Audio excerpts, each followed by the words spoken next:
যে চাকরি নিতে হলে আমার কম্পিউটার এডুকেশন লাগবে নাকি? ও বুঝতে পারে, যারা মন্ত্রিত্ব চালায় তারা বুঝে না। এটা হলো বলো? সুরম্য বিল্ডিং বানাচ্ছে, আমিও বানিয়েছি। 2000 কোটি টাকা খরচ করে স্যাটেলাইটে পাঠানো হয়েছে, হয় নাই? স্যাটেলাইট আমাদের দরকার আছে?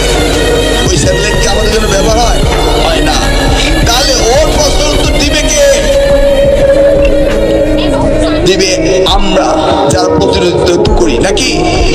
17 বছর 18 বছর প্রতিনিধিত্ব করেছে, কিন্তু শিক্ষা ব্যবস্থায় যে পরিবর্তন আনার দরকার এই বিষয়টি চিন্তা করেনি। এই তোমার চিন্তা ভাবনা, তুমি যেটা চিন্তা করছো সেই চিন্তা আমাদের করতে হবে। তোমাদেরকে আগামী দিনে কিভাবে যুগ উপযোগী শিক্ষা দেওয়া যায় সেই জন্য আমি সেমিনার করেছি, এই ব্যাপারে পেপার তৈরি করেছি।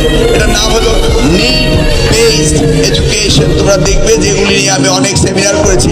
মানে তোমার যে প্রয়োজন সেই প্রয়োজনের সাথে সামঞ্জস্য রেখে যে শিক্ষা, ওর প্রয়োজনে ও বলছে যে আমার কম্পিউটার শিক্ষার দরকার রয়েছে। এই কম্পিউটার শিক্ষা কে প্রোভাইড করবে? তোমার সরকার। সরকার করেছে? এই সরকার কি সামর্থ্য নেই? বিলিয়ন্স অফ ডলার এই দেশ থেকে পাচার হয়ে যায়।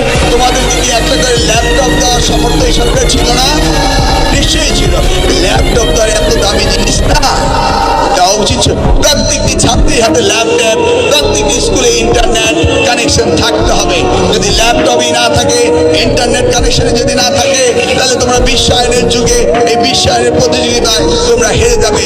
এই হেরে যাওয়ার জন্য দায়ী কে? তোমরা না আমরা? আমরা দায়ী। বুঝতে পেরেছ? এই আমরা আমাদের